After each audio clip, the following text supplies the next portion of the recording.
Is there a particular like passage or story that you've put into one of your books? I know you kind of just referenced an omoplata, but was there like a passage where there was some action or something to it where you were kind of like, yeah, it's kind of dope.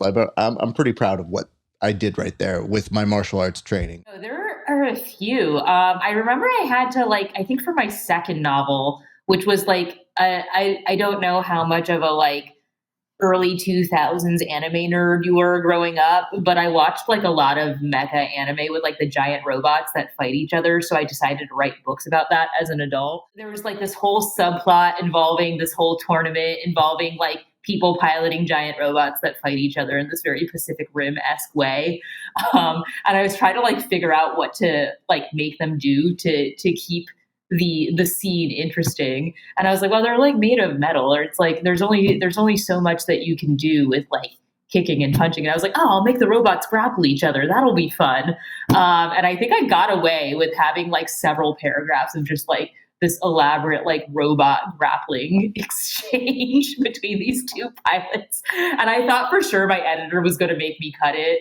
But I think at that point she had figured out that I was kind of weird and like had just given up on me and my like strange martial arts quirks, and was like, you know what? It moves the plot along. It's like fairly entertaining. We'll keep the grappling robots in there. Like, sure, you needed a fight scene there. Like, that works.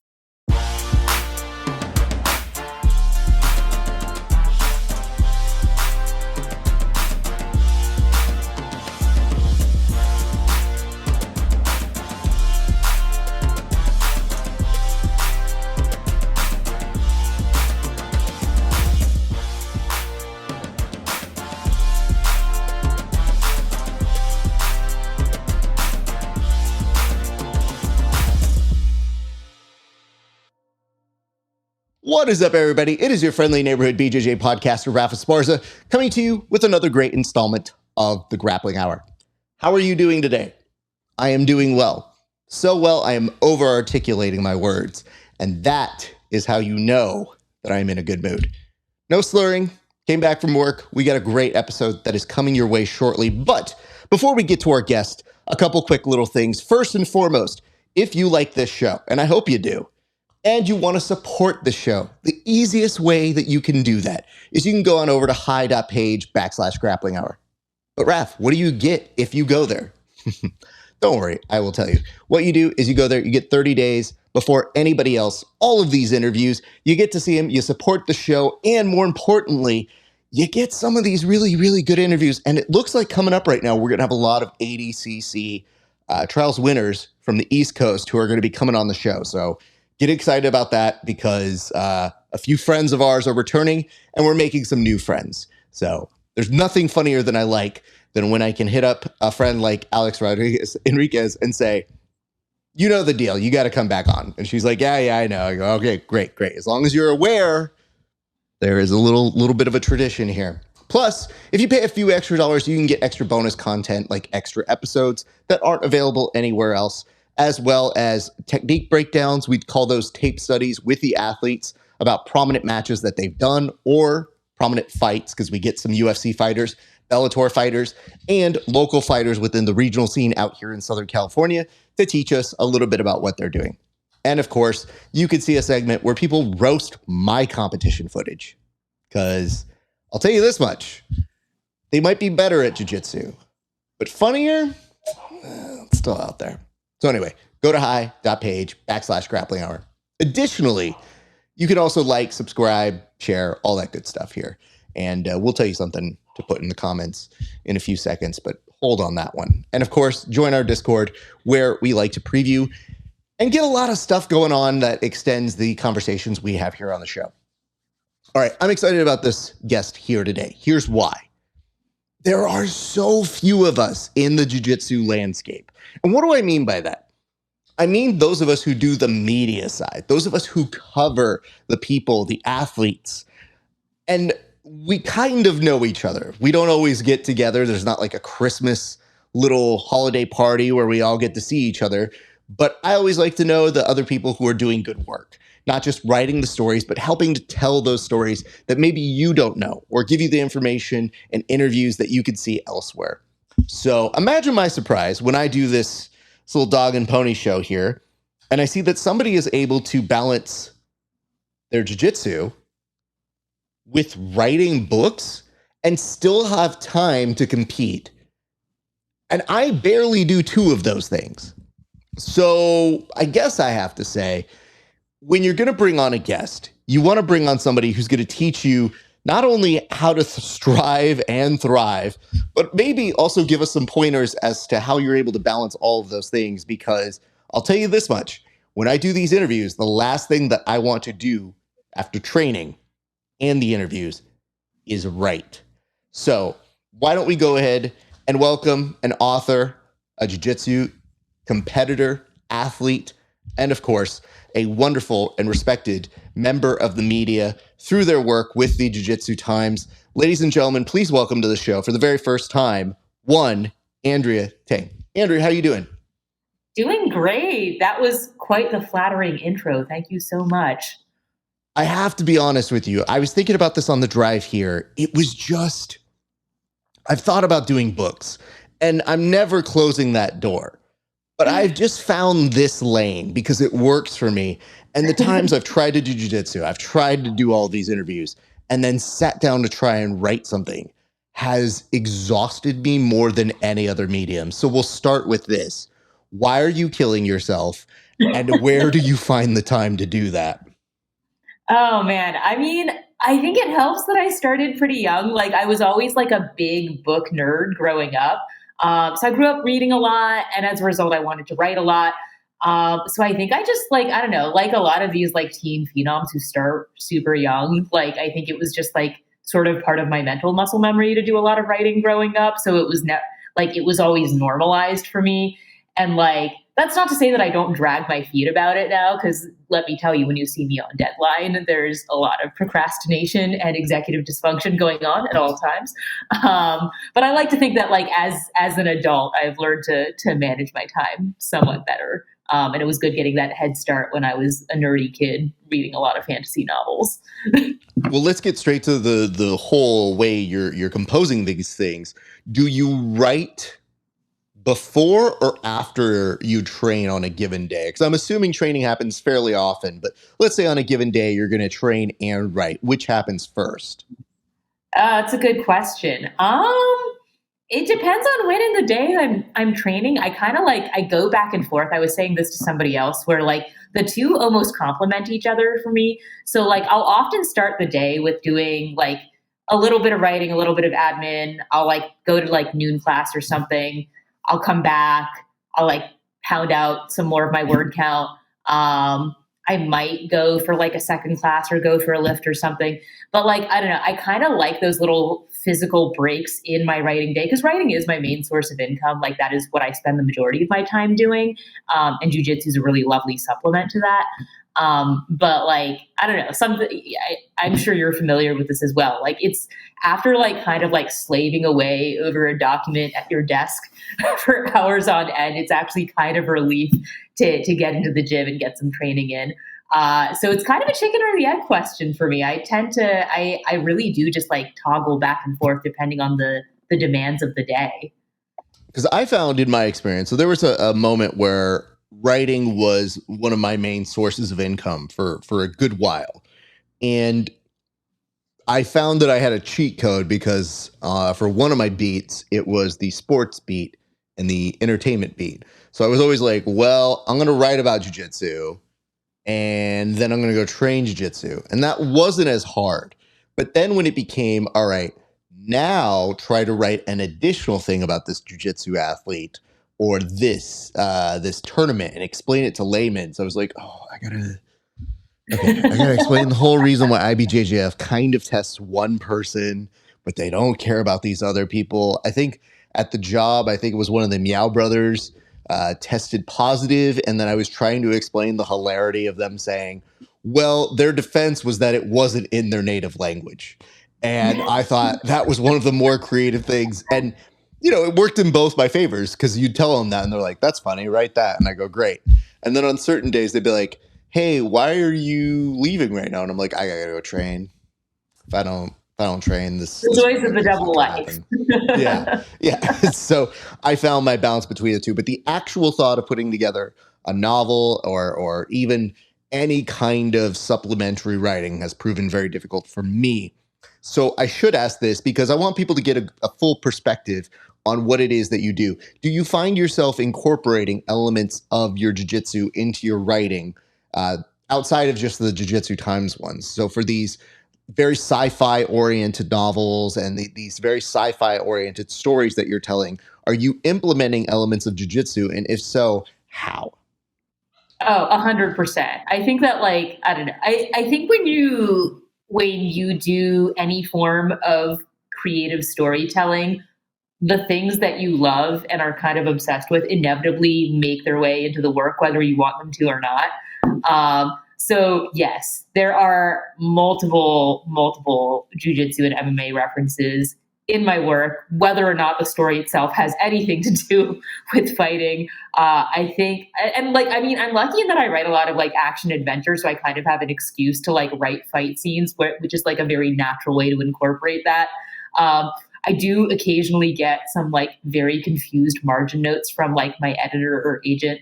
It's just like, wait, what is happening in this scene? And I'm like, oh, that's right. I need to find a way to like describe an omoplata to somebody who does not know what that is in a way that will not like horribly slow down the pace of this scene. But yeah, no, again, I'm like really fortunate in that I like write in a genre that's like very martial arts friendly. But yeah, I will find literally any excuse to incorporate it.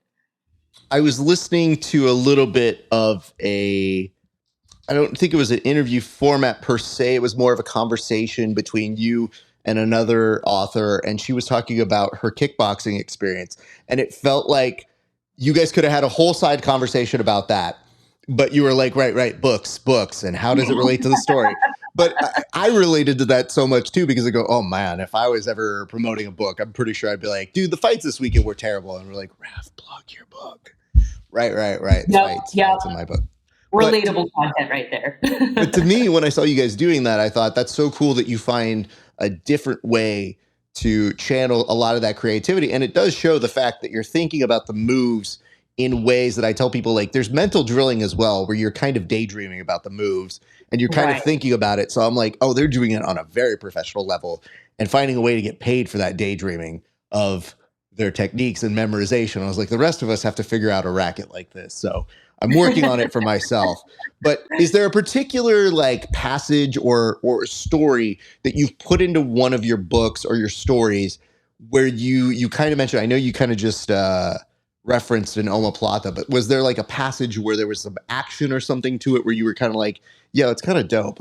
I'm pretty proud of what I did right there with my martial arts training and how I described it.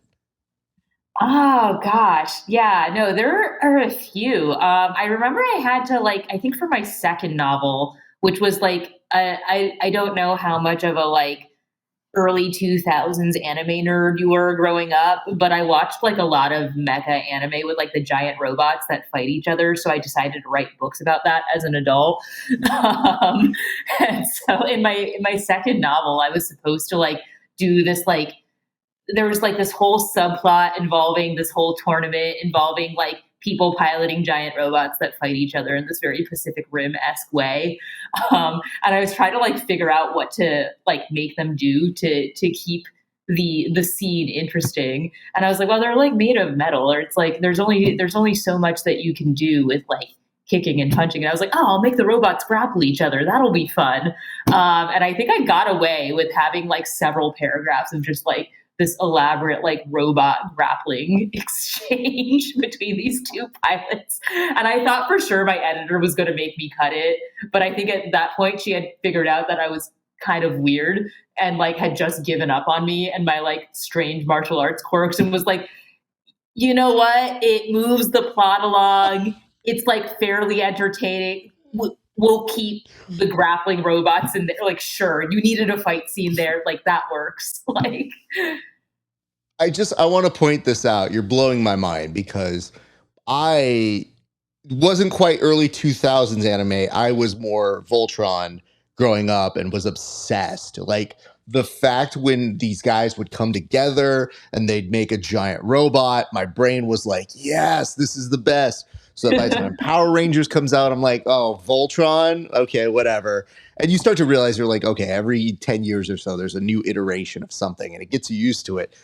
But my biggest complaint about Power Rangers was always like the very stiff acting that they had to do in those suits, where you're thinking to yourself, they're like, of course no grappling can happen because they're limited by the range of how they're interpreting those characters to move. So when you mention that you have this grappling element to it, all I'm thinking of in my head is, I'm like, yeah, you're right, Pacific Rim. But even Pacific Rim didn't really implement that. So that's a nice thing that you were putting on top of it and that you're adding to this element. So that's a very cool thing. Don't run away from that. Giant robots a technical upgrade so they can move a little more smoothly.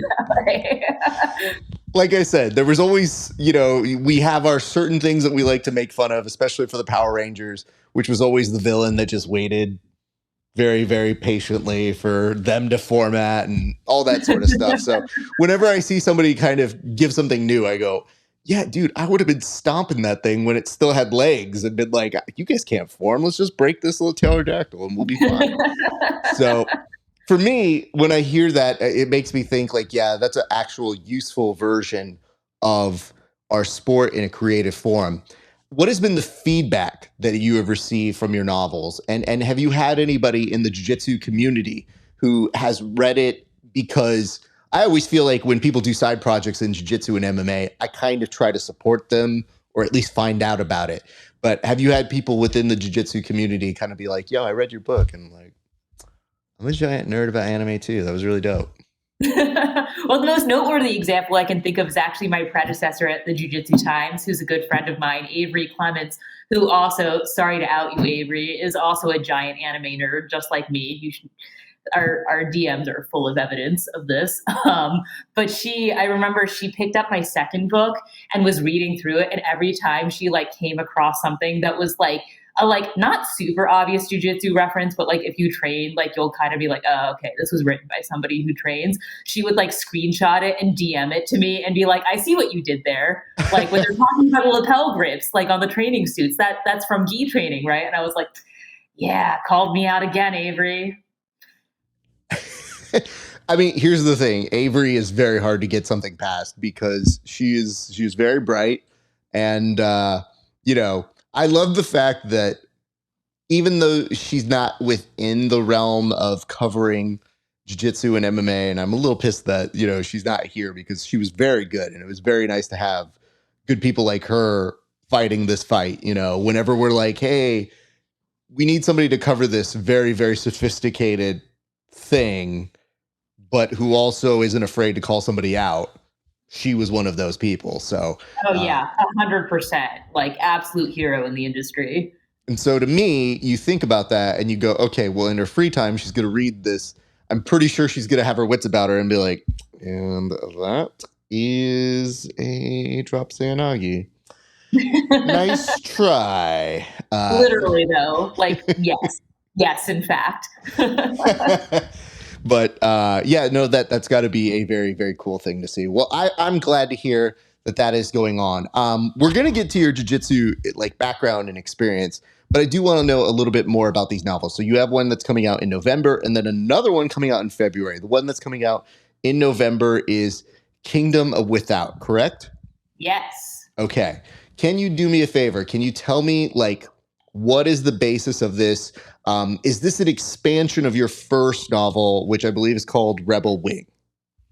No, so this is a total standalone project. It is still science fiction. It still kind of has those cyberpunk vibes. But the basic pitch is that it is based on an alternate history timeline set in Beijing. It's a world where the final Yuan who declared himself emperor, right, kind of on the cusp of the 20th century, who did not succeed in actual real life to establish the dynasty that he wanted to. But in the timeline of this novel, he did. And so the dynastic era has kind of continued well past modern day in Beijing. And so there's this kind of like, it's like a futuristic cyberpunk world, but it's infused with a lot of like kind of high fantasy elements, that you have like a royal court and intrigue and all of that. Um, and the plot is essentially like this Ocean's 11 heist, in which this like down on her luck young thief who like lives on sort of like the outer edges of the city is hired by this group of university students who want to break out the leader of this like previous political rebellion that like stood against, dynastic overreach and all of these like kind of like political inequalities that were happening in the city. No one really knows what happened to her, but they've got a lead and they want to like basically prison break her. They need a cat burglar to kind of join their little crew of miscreants. And so my heroine is like, all right, well, I need to make rent. So sure, this sounds great. And that kind of kicks off the plot. So it's like, it's a little bit Ocean's 11. It's a little bit high fantasy. It's a little bit cyberpunk. It's like it's a really fun genre mashup to play with. Oh, that's really cool. I mean, listen, you had me once you just mentioned Ocean's 11. Like, anytime I hear that, I'm a huge fan of that genre. So that would definitely pull me in. I am very, very happy to hear, though, that you have one back to back. So it was the one in February, kind of like an extension of that. Is that the one that continues the story, or how does that one work? Because so the one in February is like another standalone. So like these are actually from two separate publishers. My agent I don't know how she did this, but she was very clever in the way that she negotiated my contracts, because Kingdom of Without is a project I'm doing with Simon & Schuster. My fourth novel, These Deadly Prophecies, is with my main publisher, which is Penguin. And that one is actually going to be my first like proper fantasy novel. Most of my work has technically been science fiction so far, even though I will contend that there's a very thin line between science fiction and fantasy. But These Deadly Prophecies is modern day fantasy. It is inspired by my obsession with the movie Knives Out. It is a modern murder mystery about a family of magicians. So again, that's another like fun little genre mashup there, where it's kind of like fantasy meets whodunit. So here's what I'm loving about hearing all these different things. Your imagination gets to go somewhere for, let's say, 6 months, or however long it's taking you to write these things, or, you can kind of escape. But then the thing I relate to is the version of my art, especially when I do these interviews and whatnot, is once I'm done, I kind of want to do something else. So like once I'm done with this, I don't love doing the clips. Like I love the interviews, but like the last thing I want to do is like spend 2 to 3 hours doing the clips while I'm trying to set up the next one. So to me, I'm always like, oh, I'm ready for the next one. Let's do the next interview. Oh, cool. This is a person. Let's get to know them and let's do research. Let's do that. For you, it sounds like you create this world. You have this wonderful imagination to help expand and make that work. And then you go, cool. That was fun. Now let's explore a heist. All right, cool. Now that we're doing that, we're going to explore fantasy, but we're going to start mixing and mashing just kind of where it feels like you want to go at that given time. Yeah, basically. I don't know. Again, like I've always been a big genre nerd. I love exploring different ways of kind of like combining familiar elements. I love a good genre mashup. I love the kind of like fluidity that you get, especially in speculative fiction, like science fiction and fantasy. So so you definitely see me, like, I think you see like similar elements popping up a lot between my books. See above, I write a lot of action adventure, big martial arts nerd here. But yeah, no, I like getting to play with different story structures pretty much every time. I have some friends who have done like full on like the classic sort of like brick tome like epic fantasy trilogy that's like a zillion pages of book, and you have to like you spend years of your life like churning out those series, and they do a fantastic job with them. But like I'll never say never. I don't know if I would necessarily have the attention span for that, so that's why you see me kind of putting out shorter books. Mostly standalones. Occasionally I'll do like a companion novel or a sequel or a prequel. But for the most part, I don't foresee myself doing like a giant epic series. Mad respect to people who can pull it off though. Yeah, again, I can't say this enough, especially for my brain. I love people who can create those worlds, Mhm. but I also have some kind of weird aversion to hearing like the Game of Thrones guy Martin just being like, "Yeah, I'm not done. I'm not done." And I go, "Dude, at some point you got to hand it off. Like, you can't just tell me that this thing's not finished when Right. they're spending millions of dollars creating this show.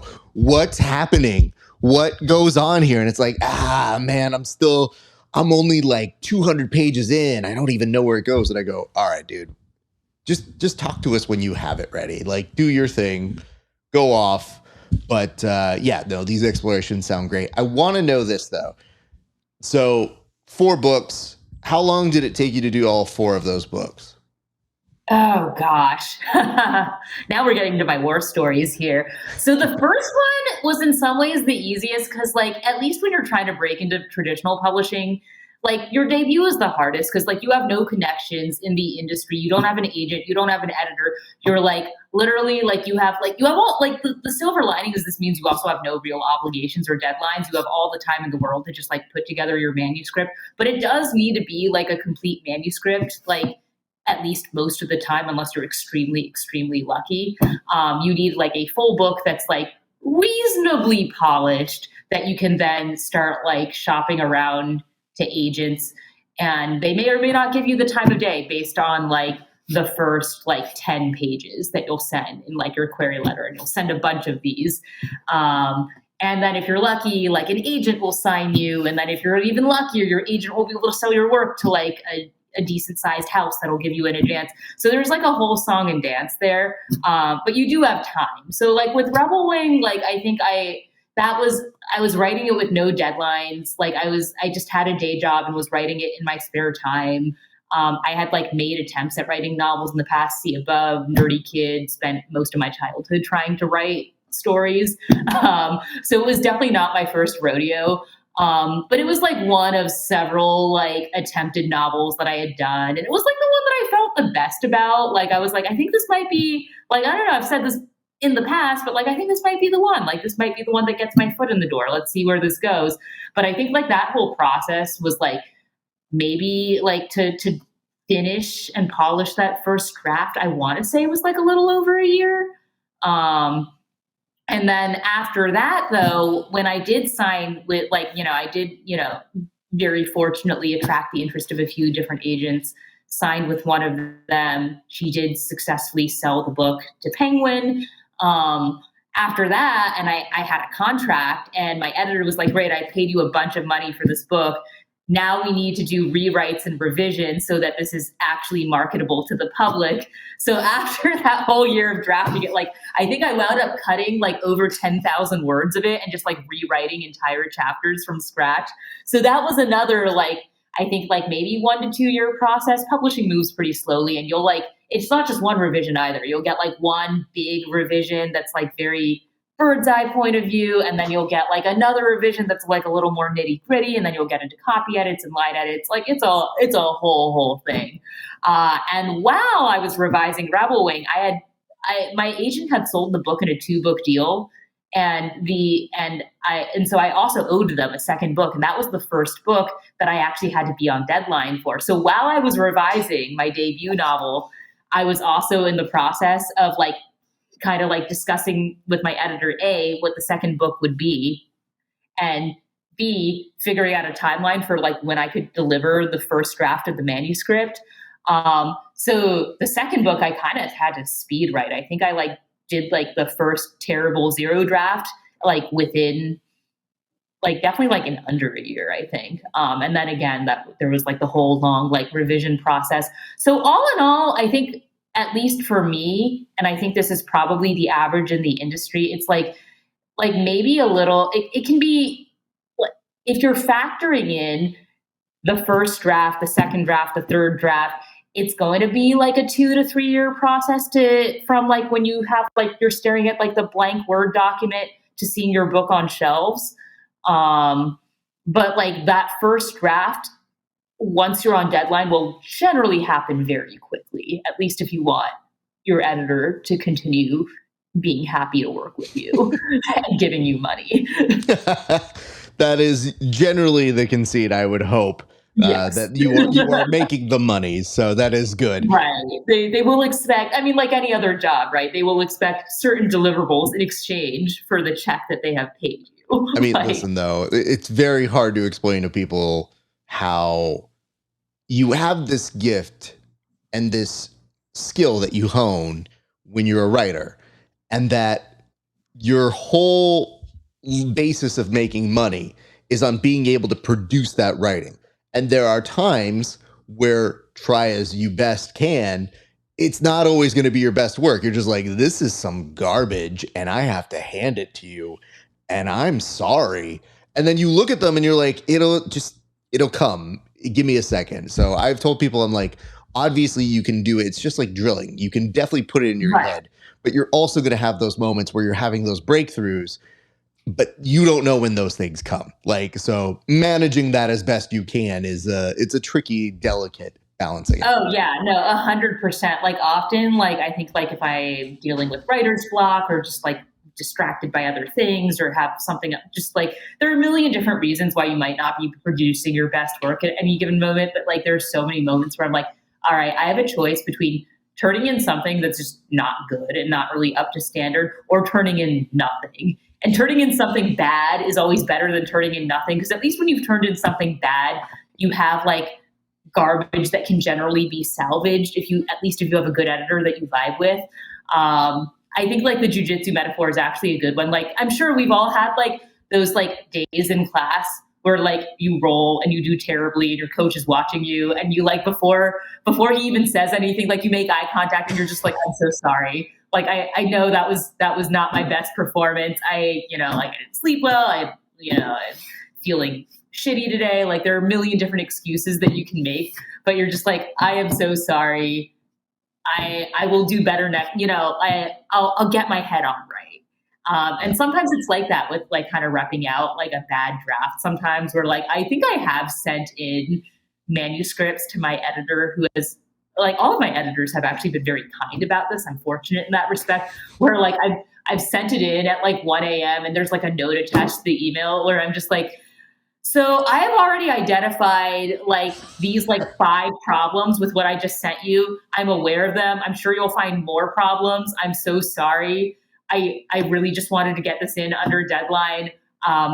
I would love your feedback on how I can solve some of these problems. I have a few ideas of my own, but I think that's going to be a second draft problem once we've gotten your feedback on it. In much the same way, like when you go to your coach and you're just like, so I already know I did like these like 3 things completely incorrectly, and that like I just made many strategic errors.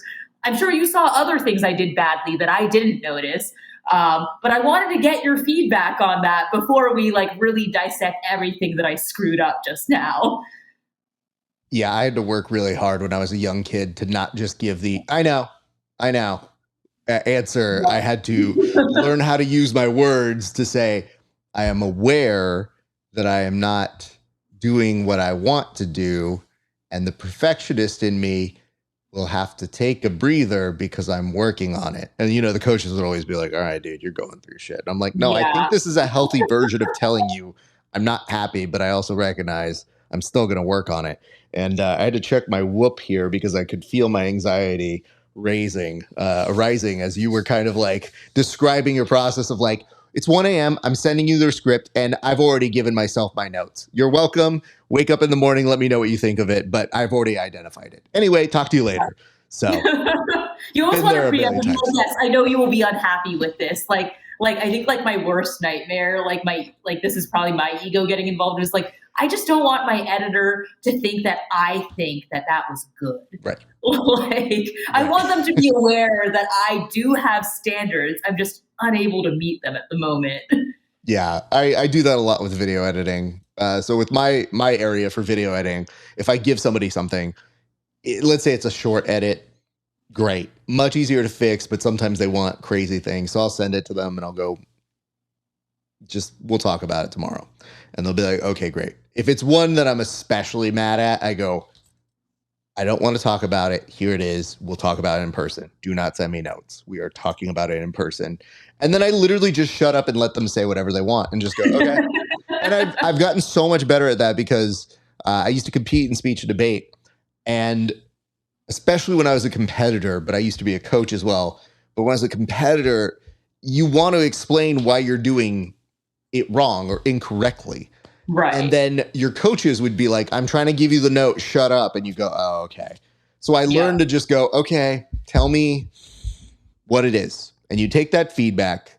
And then there's a certain moment where I would respond. Like I'd wait for everybody to give their critique. And I found that when I took that to my creative writing classes or to anywhere, even in jiu-jitsu, there was a good response I got from at least sitting there and taking what they had to say and processing it, even if I knew all the words that they were about to say. I go, all right. I'm not being a dick about this. It's not weird. But at the very least, I found my happy medium. Well, the reason why I bring up this juxtaposition of how long it took you to write these novels. So, it's 4 different books. So even though we're like, yay, November 28th, can't wait for it. It's like, that didn't happen 6 months ago. That was a long time ago that you've been putting that together. Yes. And yet, still during that time, I've seen so much of your work at the Jiu-Jitsu Times. Much like Avery, you guys are these workhorses that have put out so much work, so much content. And I wonder, when you are looking at that and you are budgeting and you're trying to figure out what it is that you can contribute, I'm pretty sure we share this in common, which is, hey, I don't have a lot of time to do this for jiu-jitsu, but when I do, I'm going to make it count. So when you're looking for stories or things to cover, what are the things that speak to you because you're on such a limited time? That's a fantastic question. I'm fortunate in that I've really made some wonderful contacts in the industry with promoters and managers and sports agents who will often kind of clue me into emerging stories. So it is really helpful kind of having that hack. But also, I don't know, I find that I discover a lot of my best stories and profile opportunities, because that's what I love the most, is getting to do a full profile story on an athlete. That's where I think I do a lot of my best work. Just from being in the community and talking to people, I've got friends who will compete at really, really high levels who will say oh, hey, Andrea, I was at Worlds and I saw so-and-so emerging black belt, had a fantastic run. She's not getting a ton of coverage. You might want to reach out and talk to her. I think she's got a really compelling story. This is what she's been dealing with. This is what she's had to overcome. I think it would be great to get her some shine. So a lot of just collecting little tips from being dialed into the community and really forging genuine relationships with people, I think is has been my easiest path to finding really worthwhile narratives, I think, to publish. That's awesome, because again, I noticed the people that you are covering, a handful of whom are close to the show and friends. So there's a part of me that just gets excited when I see oh, they deserve that coverage. Because the hard part for me is I don't do this with the expectation they compete at 1, they're going to be on my show. I hope that's what's going to happen, but sometimes scheduling sucks, or, sometimes it's easier to do a digestible interview that you do for 20 minutes, you get the quotes, and then you get an actual article that feels man, this is what they would normally get in any other sport. But there's only a handful of people who are doing it. And if they are doing it, there's not always a high level of proficiency. Sometimes they literally just vomit what somebody said on an Instagram post and go they said, they broke their silence, they speak, they made a statement. And it's always we just copied that.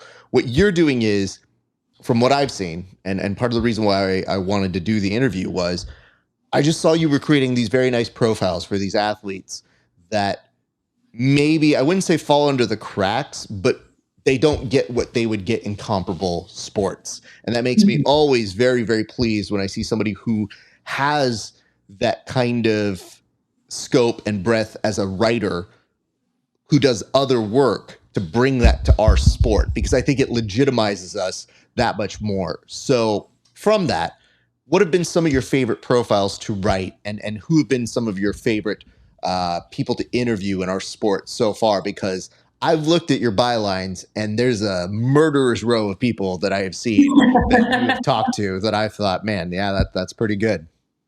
Yeah. Oh man, it's so hard to pick favorites. I've been so fortunate in my interview experiences in that I've just had an absolute blast talking to most of these athletes. They've been like really, really lovely people to chat with for the most part. It's a lot of fun picking their brains. Off the top of my head, maybe this is because we were just chatting about her like before we came on the podcast, but Tubby Aliquin is so much fun to interview.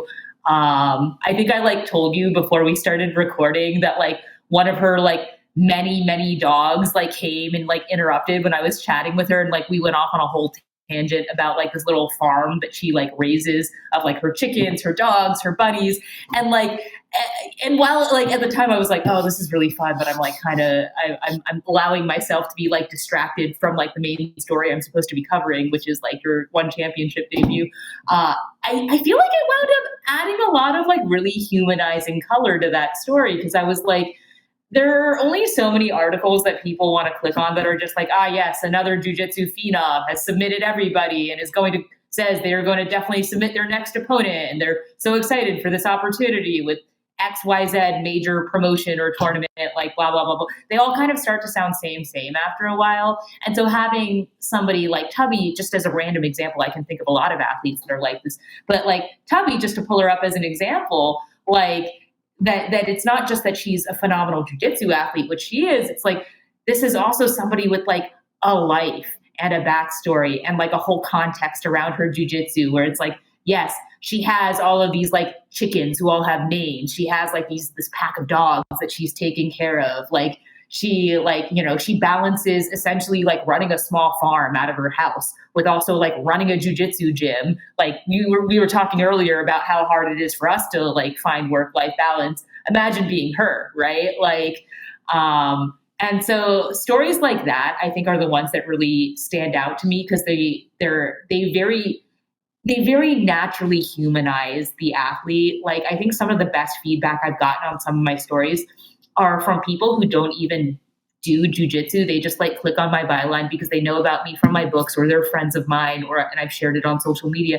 And they'll be like, yeah, I read it because I wanted to like support you and see what you were up to. And I don't know anything about jujitsu. I don't know anything about MMA, but I read that whole profile piece, and this person sounds super cool. And now, even though I'm not like even though I don't know anything about the sport, it made me like want to like kind of root for them and their career and like see what they're up to. And I feel like that is the highest praise that you can get, especially as a writer in like a sport like ours, to like attract attention from people who aren't just like mat rats, you know, like people who can look at jujitsu athletes and be like, wow, these are really cool, admirable people, and I want to know more about them, and I want to see what they're doing.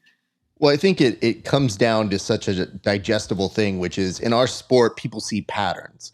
So when they see a pattern, they go, oh, Conor McGregor blueprint. Yeah, that dude's trash. And then you engage in that, and that's just not as exciting after the 40th reiteration of it, because it's a copy of a copy of a copy, where now it's literally they are leaving the parts that say insert insulting adjective in their captions and their posts. And when I see other people kind of presented in ways that are, oh, I didn't know that about them, that's actually kind of cool. Because for me, what's very helpful when I'm doing these interviews, you know, I try to do a little bit of research, and then I have to be very open to just throwing it out and just saying, okay, here's where we're going. Because if you saw that farm and you saw her explaining it, you go, no, this is where we're going to stick. This is better. And I just find that even when I've read a couple of your profiles, I've looked at them and I'm like, oh, cool, that's a good thing to expand upon. Like, now I'm going to take that thing and maybe ask them a couple questions here. So it has been very helpful, because I don't like asking questions that every other podcast asks if I can help it, because there are some that are a little bit more, you have to. But then at a certain point, I go, great, now we're going full off script. Tell me about you, the person. And sometimes they're like, I'm not a person. I just show up on the mat. And you're like, I guarantee you there's something weird, quirky, interesting, great about you that has nothing to do with your half guard. So it's just trying to pull that layer, every little clue that I can get helps, even if it means I'm searching their Instagram for like a little nugget of something. But I would like to know, how did you get involved with the Jiu-Jitsu Times? So obviously you were doing writing elsewhere, but how were they able to pull you in and bring you in? Because, between, again, you, Avery, they've had some really, really strong writers that you just think of and you go, well, thank God that exists. Oh, thank you so much. First of all, like that is extremely kind to say. Second of all, I gotta tip my hat again to my girl Avery. I credit her entirely with the opportunity. It was actually like the origin story of how I got involved with the Jiu-Jitsu Times actually coincides exactly with the origin story of my like to this day like very strong friendship with Avery herself, because we didn't know each other. I had like read some of her work. Like she was like I think I was like late in my white belt, early in my blue belt, something like that. And I was like in that phase of being like really like super in love with jujitsu because it was like shiny and exciting. And I was like reading about it all the time. And she was one of the writers that I had bookmarked to follow because her content was so good. It was like incisive and witty. And like there was such a great variety of it where she did like those hilarious, like parody articles, but she also covered like breaking news and did these really insightful interviews. So I was just like she was just somebody that I like, she was a byline from the internet that I just like clicked on because I associated her name with like good content and like this thing that I really liked. And I think I was on Twitter one day back when it was still Twitter. And like I had made some joke, I think about like a Netflix show I was watching. It might've been Queen's Gambit, I think. And my agent had retweeted it because she thought that my joke was funny. And then Avery quote tweeted and responded to it with like a jujitsu reference. And I got the notification that she had quote tweeted me. And I was like, oh, wow, that's like the girl who's jujitsu writing I like. So I like responded to her jujitsu joke with a jujitsu joke of my own. And she was like, wait, Andrea Tang, you do jujitsu as well? I was like, oh yeah. No, like I love jujitsu. And she was, and it turned out like she knew my agent because she like has those connections in the publishing world as well and like knew of me as a writer, but like had no idea that we also had this other thing in common. And so naturally we started chatting with each other and we really hit it off. We found out we had a ton of other stuff in common. And then like eventually it got to the point where she was like, hey, have you ever thought about maybe doing some like combat sports journalism? And I was like, I'm not a trained journalist. Like I don't think I have the credentials for it. And she was like, it's hilarious that you think you need credentials for this. She was like, no. I also did not go to journalism school or any of this. I learned a lot of this on the fly. I'm self-taught. I guarantee you'll pick it up. I can help you out. I can mentor you.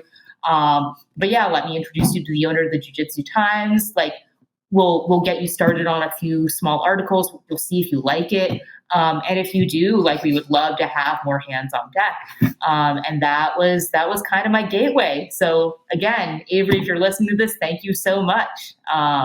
You really opened a lot of doors for me.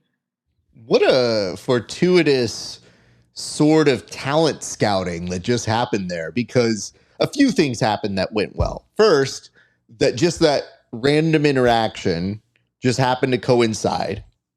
And then when you're like, I don't think I'm a trained journalist. And by the way, yes, a very funny joke. It's funny and sad. So you have to acknowledge both of them because, like I said, we don't have people who have gone to journalism school. I myself, I started going to journalism school, but I found speech and debate and I really, really like that. So I thought for years I was always going to be a journalist. So cut to me doing this stuff and interviewing people and then being bound by certain rules and going, you can't do this. You can't do this. While the wild, wild west of people who cover our sport are like, I don't even care. That dude's my best friend. Anyway, dude, no problems here. And you go, this is very strange. So I tried to have a certain set of rules that I applied for myself. So I think what Avery was speaking to is more of a temperament, because I think that you can learn the skills for attribution and what you can and cannot say. And yes, of course, certain words are going to be a little bit better than others and certain words keep you in the clear.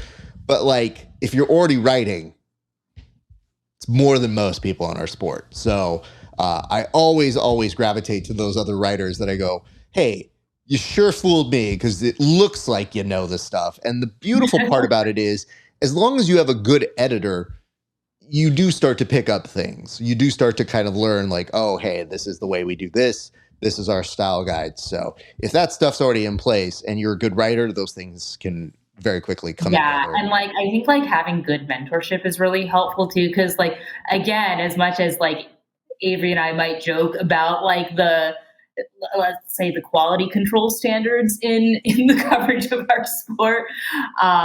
She sat through a lot of like long, anxious DMs from me that were like, am I violating journalistic ethics if I like quote this thing and like attribute this thing to this source, but like, am I allowed to ask this athlete this question, or is that going to create a conflict of interest? And she was like very, very patient with me in terms of like her take on things as somebody who was also like she herself was very painstakingly self-taught. She really, for somebody who technically didn't go to journalism school or go through formal training, I'm very impressed with like what she has been able to just like kind of learn about the craft on her own and like apply to her work. And like, I kind of got to benefit from the fruits of her labor really. Cause like she was able to like break down like, hey, this is how I would handle it.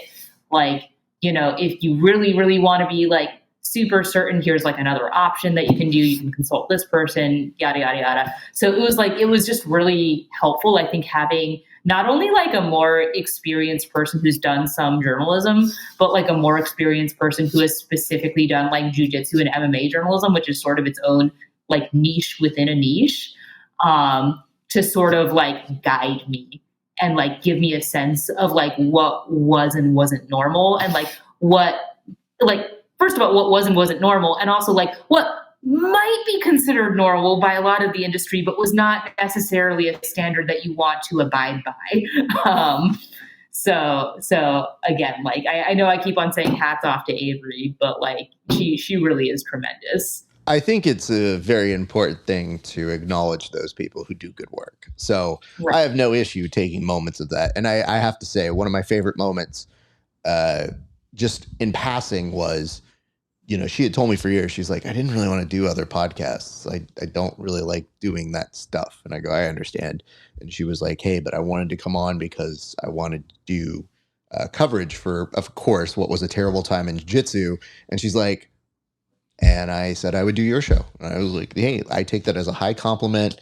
You know, I think people who see what other people do tend to have respect for a high wire act. Mm-hmm. And at the time when she was covering a very difficult topic, that self-taught was very well done, because now you start to get into what is legally acceptable and what are the things that protect you, and how do you protect your sources when some people don't want to go on the record. And especially within our sport, there are people that, you know, as a reporter or an interviewer, you're like, that's not true.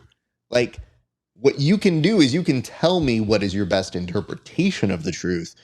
But if you know things, sometimes there are ways that you have to go, I for sure know that is not a fact, because you have this guarded information or this kind of information. So I have respected her ability to navigate those very tough waters.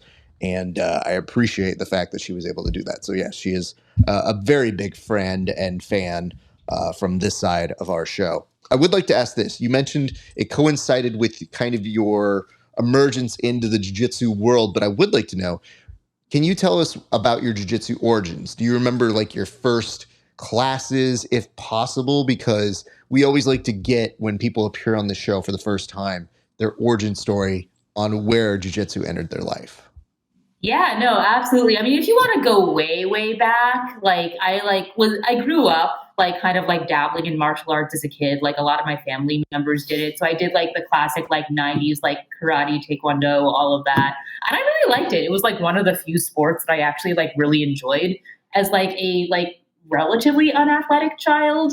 And so like as an adult who like was more into sports and fitness at this point, I was like, oh, I want to continue doing like martial arts or some kind of combat sport to like stay active, because I spend so much time like scribbling behind a desk, and I am of the temperament that starts to go insane if I sit still for too long. So I need to do something to kind of like keep my body moving. And so like originally I was like, okay, I think I would like to do some striking. And so I like dabbled around with like a little bit of kickboxing, Krav Maga, what have you. And I think I had a friend in one of those classes who like dragged me to a jujitsu seminar without me knowing anything about jujitsu. And like I hated it at the time because there was no rolling. It was just explaining a lot of techniques that were probably like very exciting if you like knew anything about the sport, but to somebody who is completely uninitiated, you're just like, I have zero idea what is going on. I do not understand why somebody is like hunched over in this turtle position voluntarily. Why would you ever do that? Like, I don't know what a guard is. I'm very confused. Like, whatever. And at the end of the seminar, I was like, okay, well, I'm glad that was fun for my friend. I'm never coming back to this. I don't know why she likes it. And then like a couple years later, I think I was like in a sparring session with like a few friends at like the gym that I was training at the time, who like cross trained in the jujitsu program. And I noticed that like we could kind of like do like the fun like point karate like touch sparring, but like as soon as they like got into like clinch distance, there was like nothing that I could do to like stop them from just like taking me down and having their way with me. And I like at this point I was like, all right, like it isn't even a matter of interest. It's like a matter of ego where I'm like, I feel stupid now. And now I feel like I do need to like learn a little bit about this like weird grappling thing just so I can understand what's happening. And so I was like, all right, I'm going to go to like one of their jujitsu classes and see what's up. And I went, and it was a normal jujitsu class that was beginner friendly, and there was live rolling, and it was really the live rolling that sucked me in because I was like, oh, even though I'm really bad at this, this is fun. This is active. This is somewhat like physically intuitive. I can see why people love this now. It's not just a bunch of like disconnected techniques that don't really make sense to somebody who's like never done the sport before. There's like an entry point here where I can see how this is like an art form and an athletic practice that can really engage people. So that's like the long story of what really hooked me. You strike me as somebody who processes things. So I think what your jiu-jitsu journey had to include for you was this, I don't know if I like this. Nah, I don't know. I don't understand it, but let me understand this real quick. Let me figure this out. All right, I have an understanding of it, kind of. Oh, I see where the art is now. Okay, let's do this for real. So for me, Right. I can kind of see that trajectory for you, because I think the best part for you is figuring out the game. And once you could figure out the game, you go, oh, this is why this is so addictive to people. And Right. it's not far off from most other people's journeys. But what's interesting about it is just the way you processed it and the way you said, now I get it. All right, now you guys are Right. all in trouble because give me 6 months and then I'm going down. I just like the idea that for those of us, whenever we come into this sport, for me, there was this whole idea, especially for wrestling, where I go, I think you got to be a tough guy to do this sport. And then once Right. I was watching The Ultimate Fighter and I saw the jiu-jitsu aspect, I go, oh, I kind of see the chess element. It's barbaric in some ways when you get some dude who just is too good and too strong. Right. But then it becomes this thing to me where I'm like, but can I do that? Like, it's a puzzle now. So Right. can I figure this puzzle out, or does it blow up on me? So to me, that's become my whole thing. So every time, like, I have a student now who he tells me, he's like, hey, coach. And I was like, yeah. And he goes, I want to see you roll with that tough guy. And I go, he fights, dude. Yeah, he would do very well. And he's like, I think you could take him, coach. And I go, you think that because you know me as the only coach you've ever seen. But like, now that you've brought it up, all I can think about is, how would I take that dude down? Like, now that you put it in my brain, now all I'm going to think about for the next day is, yeah, I'll roll with him. Yeah, sure. Okay, that's fine. Because you'll get new information. So I always tell Right. people I am the Batman of our group. My job is mostly to figure out their weaknesses. And I have files on all these meta humans that I can go to. And then if they ever break bad, I know how to kind of contain them, but I have no superpowers. Right in your desk drawer in case one of them goes rogue. Oh, So like if yeah. the D1 wrestler like decides to like wreck someone's day, you're like, all right, I know how to heel hook him. Absolutely. And they will tell you it is annoying because there are days when they're more frustrated because maybe I'm not beating them, but I've kept them trying to do stuff for far too long that they get frustrated and they'll quit. So I say that's part one of why I'm Batman in our sport. The part two is I'm jiu-jitsu rich because I have a job. So those two reasons. I'm like, y'all's Superman, you're Wonder Woman, you're all these crazy, strong people. I'm like, yeah, I have no superpowers except kind of this, and sometimes this goes. But yeah, I do find that is a bank account can take you a long way in the jiu-jitsu community. But here's the best part about it is though, I'm like a fake smart person. Like legitimately, I look the part. I know how smart I am in certain aspects, but I also know that like if something broke bad and somebody said we need to figure this out, I am not that guy. Like I will help, but I will go to the experts and I will defer to their knowledge. And maybe that makes me street smart, but like no, I'm not figuring out the chemistry. Yeah, well, you're Batman, right? You're not Reed Richards here, so exactly. Sorry, I'm crossing Marvel and DC universes. It's okay because in Marvel, I'm more Iron Man.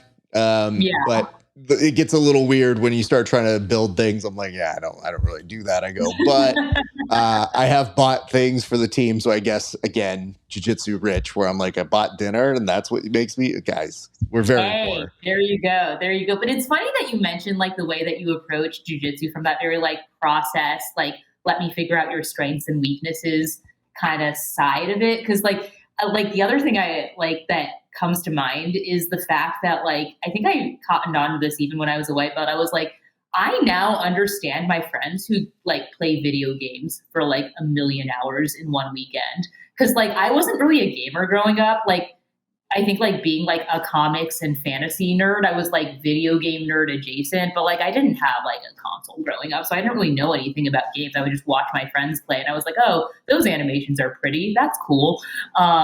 But like I don't really get it. Like I don't like I like sitting there and like watching my show. I don't want to have to work to find out what happens next in the story. So I didn't really get it. And then I started doing jiu-jitsu and I was like, I now understand why people get obsessed with gaming. Because when I have a bad roll, which was very frequently as a white belt, like every time I like got tapped or wound up in like a bad position that I specifically had told myself I was going to avoid and then promptly got put into by like a blue or purple belt, like the first thought that would go through my mind was like, crap, I want to like go back to my last save point in this roll and like start over again. Like not from the beginning. I just want to go back to like when I was like doing well and replay this entire sequence because I messed it up and now I'm mad. And so of course I would like tap out and we would slap up and we would roll again and I'd be like, oh, this time I'm going to not mess up the same way I did in the last play. And like at a certain point I was like, oh, I'm a gamer now. Like this is how my video game nerd friends react whenever they like lose at a level. Absolutely. You respawn and you're back in the same position. You're going to do live positional sparring. We're going to go straight back to this position. And guess what? You're going to have to do, you did it again. Okay. That was really not cool. Okay. Yeah. Okay. I see how this goes. The reason why I enjoy it is that I tell people this has become my crossword puzzle. Like this keeps my brain active. It helps me process things. And what I have found is a certain kind of resiliency in places that if you have anxiety or you have anything crazy, you learn how to stay very calm. And one thing that I've kind of had over my years is everybody goes, nah, Raph will be calm. And I go, it's a process. It's not just something that happens, you know, like it's not just me being like, well, not stressed about this. I go, I worry about it. I just have a good poker face that says, all right, let me figure it out. Right. Yeah, this is what we're going to do. So I think that is a very nice way of kind of being so calm, is that you go through all these bad moments in your training. You go, oh, that sucked. But I'm a big tape study guy. And as a result of that, when I show people their footage, I'll be like, oh, hey, by the way, you just did this and notice this. And they're like, oh, you saw that? And I was like, well, I'm mostly looking for my stuff. Don't get me wrong. But if I see you in the corner and I saw that you didn't do something that we very explicitly worked on, yeah, I'm going to be pissed and I'm going to zero in on it. And they always laugh because I go, yeah, I try to keep an eye on everybody. And so that way, when I see when we're going to work on something new, I know let's focus in on that. So Right. yeah, so they'll be like, hey, send me the footage. And I was like, no, I'm not sending any of this because I do not want to see any of it on your stupid Instagrams. I do not want to see you guys putting highlight clips. I go, the only time you ever see me put up something is if something really dumb happens and I'm going to meme it.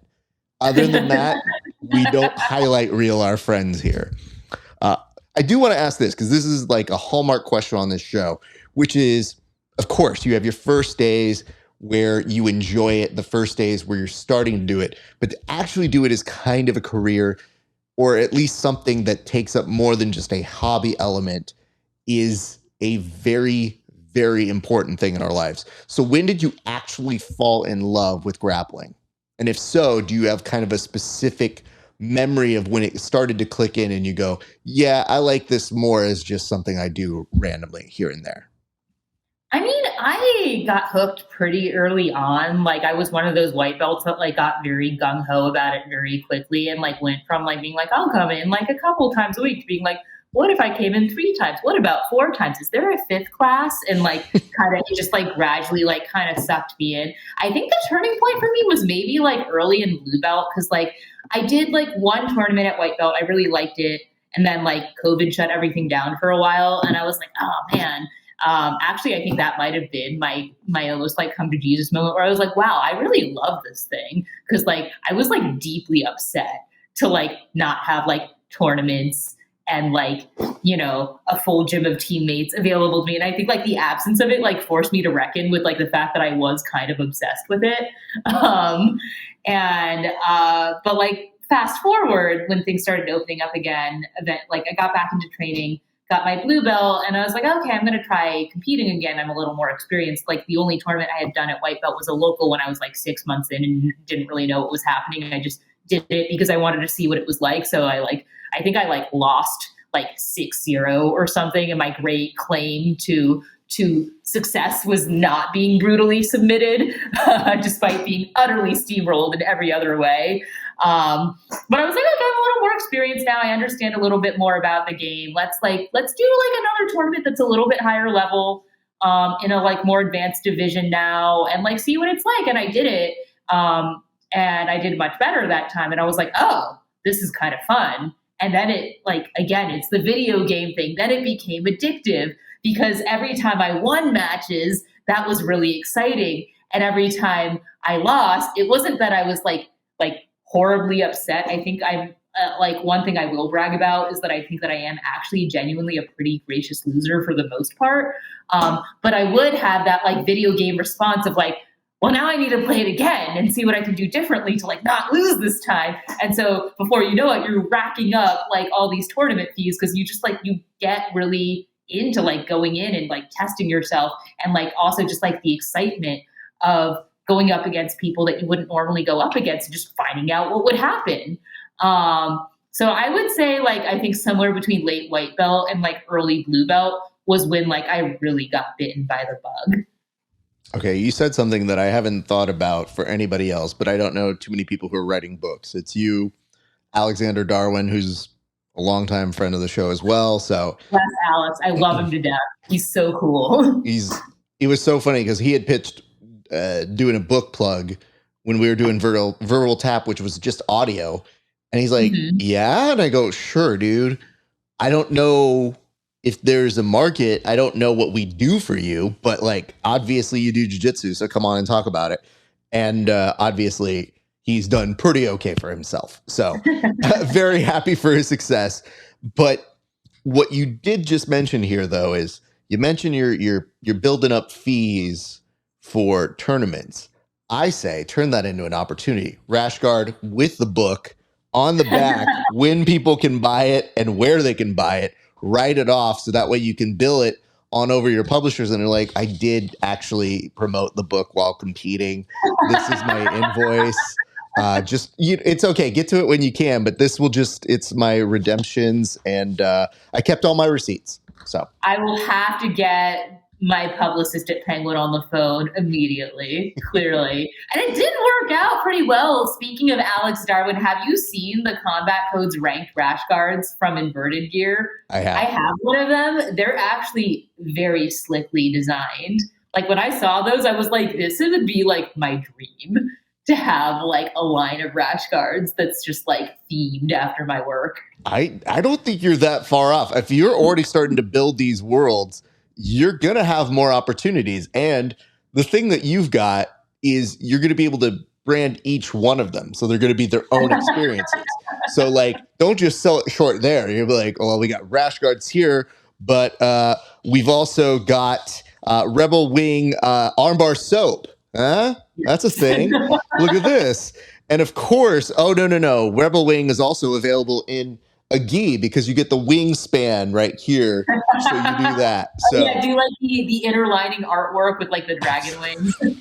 It's just, the opportunities are endless. It's just, for me, it's very fun to see what people do with things so much further down the line, because I don't always know what's going to happen. I don't know which guests are always going to blow up. You just go in and treat them exactly the same, and you try to pull out the best in that moment. And for him, when he was doing it, I was like, well, he's selling his book. He's great. Like, I don't have to worry about stuff. He has written something. So there's something physical that people can revisit, and that this is an evergreen episode. So I think, you know, what sucked is the only thing that happened, I want to say that he had asked to come back and plug like part 2 of his books or something like that. And it went to one of our spam folders. And years later, I felt so bad. And I don't know that I've even talked to him about this, but like, well, now he's going to find out if he listens to this episode. I mean, maybe, but if he hasn't come to the point where he's like, forget Raph, I got this nice rash guard money now, we don't talk. No, I know that he likes some of our stuff every once in a while, but it made me feel so angry in how, for whatever reason, either I didn't respond to it. And if I did respond to it, I swear to God, I probably was sleepwalking or something, but I have a good feeling I did not. So anyway, long story short, you're joining good company, and who knows, maybe in a few years, you got your own rash guards. I'm sure the way things go, it could be sooner than later. I want to start winding down, but I did want to kind of point out a few things before we did. The biggest of which is that you recently also won, within the past couple of years, it was PANS. You also are a PANS winner. So you were able to parlay that competition into success. And you strike me as somebody who, you do recognize your own competitive nature. And as you just mentioned, you can lose graciously, but there's an element of wanting to prove to yourself that you can do those things. So what did it mean to kind of accomplish that to somebody whose brain is wired to try and be the best version of yourself at all times? I mean, it was really, of course it was super, super exciting. Like I am a rookie purple belt. I only got my purple, I think it was this past February. And then like, I'd been thinking that I wanted to jump into like some of the IBJJF majors for a while, but I was like a little afraid of doing it. I had only done local tournaments at Blue Belt.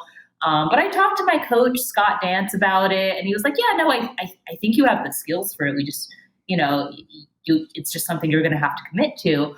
And then I discovered, as many women often do, that a lot of your competitive opportunities kind of start drying up on the local scene once you hit purple. I think if you like get to like purple, brown, black, like as a female competitor, it's just like, if you're really lucky, you might get like 1 or 2 people in your bracket. Like you might have like if you're like a 125 pound purple belt, you might have like the 145 pound black belt that they'll match up with you, who's like the only other female jiu-jitsu athlete like above blue belt that they can find for you. So that also kind of spurred me to want to start doing some IBJJF. And I think what was exciting was that I was able to get out there and do it.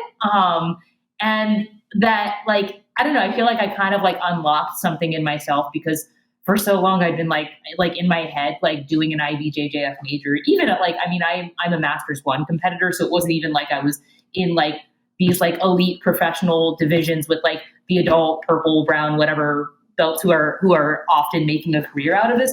But like, the M1 competitors are still very, very good, especially if they're going to the majors, and especially if they've hit purple belt. And so I think even just like getting out there and realizing that I could like hang with the girls in my bracket to an extent who I like really admire as athletes was just something that was like very personally affirming for me. And I think was something that I hoped that I still hope will hopefully like kind of like pave the way for like other girls in the sport, especially at my gym. That you can kind of go out there and do these like really exciting things on like a big stage. Yeah, I tell people this all the time. Competition for old people, because I'm in Masters 3, it is essentially like you hug before you compete off the mats because you're just happy somebody made the division. So you literally are like, and now we kind of see each other a few times. And I only recently started competing. So I have friends in the community, obviously, from doing this for so long. But now they're kind of like, oh, cool, you're competing. And I'm like, yeah. And they're like, and against me. And I go, oh, really? Is that what's happening? Like you have this moment where you go, oh, right. This has never been an issue before. Honestly, I made some good friends in the so I've also done IBJJF Opens at the adult level, and like I actually really enjoyed those too. Like I had a couple TD boppers in my division who were absolute phenoms, but it was cool getting matches with them. We're still Instagram friends to this day. Like I feel like it's like whether you're adult or masters, it doesn't matter. Like you just like you form really amazing friendships on the tournament circuit. I think from what I have learned from both interviewing and doing it, and I have yet to do an IBJJF. I was thinking about doing it, but I was like, dude, I just, the sign up. I just hate how long it has to take. Like it is like getting your IBJJF ID. Like my teammates and I joke about it. It is kind of like getting your passport. Yeah. And we don't have like a DMV that you can go to like stand in line forever. It's just a process that goes, yes, maybe.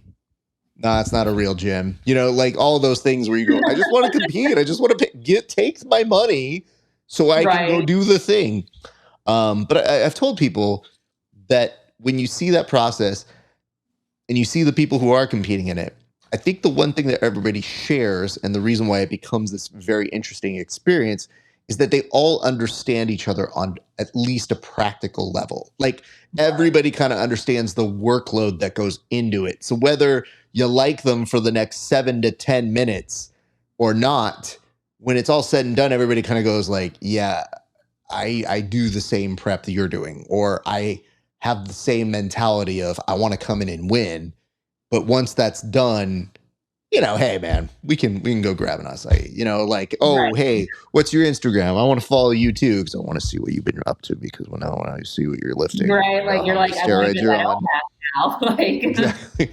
So when you see those things, I think it forms a bond in ways that is our version of making social friends. So I very much understand that, but. How about this? I want to do this right now. I want to give you an opportunity to go ahead and plug whatever you want to plug. I'm going to put the camera on you, so obviously take care of your books. But I also want to give you an opportunity to shout out your team, your sponsors, anybody you want to. Camera is totally on you, so feel free to plug and shout out anybody you would like to right now. Oh man! All right, pressure's on. Let's hope that I remember everyone. It's like when I have to like write out my acknowledgments at the end of a book, and I'm like, I hope I remembered my whole publishing team. But yeah, no. Without further ado, I train out of District Martial Arts here in Arlington, right outside of Washington D.C. Really proud to be coached by a wonderful black belt and Scott Dance, along with the rest of the DMA team. It's been a tremendous experience getting to rep them, especially most recently winning PANs and nationals under the DMA banner has been really exciting. And in addition to that, plugging the books here, which are conveniently behind me, I have ARCs here, The Kingdom of Without, which is out in November, These Deadly Prophecies out in February. And then if you're interested in my backlist, I have Rebel Wing and its companion novel, Renegade Flight, right here. All of them should be available pretty much wherever books are sold. I always support buying from your local indie bookstore if you can. I'm a big fan of small businesses and giving back to the community that you are a part of. But if you want to go through a Barnes and Noble retailer or anywhere else, that's also totally fine. Yeah, go with wherever you can support the buying and selling of books. Gosh, now I'm trying. Oh yeah, I would like to shout out my agent Tal Lee, who does amazing work and has continued to find really amazing opportunities for me in the publishing world. Obviously, we already thanked Avery, who first got me into writing for the Jiu-Jitsu Times and covering this wild, zany, amazing sport. And yeah, to everybody that I either train with or write with, you guys are all amazing. You do incredible work, either behind the keyboard or on the mats, or in some cases, like Avery's, both. And I have all of the admiration in the world for you. You guys are the reason why I'm able to continue self-improving every day in all aspects of life. So thank you for that. Well, I have to say, Andrea, thank you so much for taking time out to chat today. I'm very happy to see the person behind the bylines is not just an awesome writer, but it seems like your jiu-jitsu journey has been so fun, and I'm so glad that you were able to share that with us. So all I have to say really is just keep up the good work, because I love when I see people who deserve good acknowledgments in the community being given those profiles by people like you. So it's both wonderful to see you putting out consistent, great work, and our friends continue to get those moments. So you are very much contributing a great, great amount to our sport. And I hope that people get to know the people behind that kind of great writing. Thank you so much. That means the world. Well, I'm going to say bye to you off air. I'm going to do a quick little close off, and then I will chat with you off air. But my thanks to you. Thank you so much for coming through today. Thank you. All right, you guys, I think that's going to do it for us. Just a couple quick reminders. You know the deal. If you want to give us some love and support, you can go on over to HY.PAGE / where am I? Right over here. Bam. Check that out. You can go on over to HY.PAGE / Grappling Hour. If you want to support this show, you can see interviews 30 days before anybody else. I'm telling you, you want to see them 30 days before anybody else, because guess what? They'll have gone on to win 2 or 3 other things, and you might have missed out on some important information by being a lame-o who doesn't want to support this show. $5 a month, 30 days before anybody else. Also, if you want to pay a few extra dollars so you can see extra bonus content not available anywhere else, you can also check out our mini-sodes, our tape studies, and a segment that we like to call Roast Raf, where people roast my competition footage. I actually like the tape studies better, but everybody else likes the ones where I get roasted. If you pay, you can pick whatever you want. I really don't care at that point. So go support us. HY.PAGE / Grappling Hour. You can also, back to host, bam, check out that editing. You can also go on over to support us in the comment section, like, share, subscribe, and in the comment section, put down your favorite sci-fi novel. If you don't have one, sci-fi movie, because let's face it, not all of us read. You should, but you know what I mean? Like, I know my audience pretty well. So you can do that and join us on our Discord, where we continue conversations like this in that realm. That's going to do it for us, you guys. It's been a great day for grappling. We'll see you back on the mats.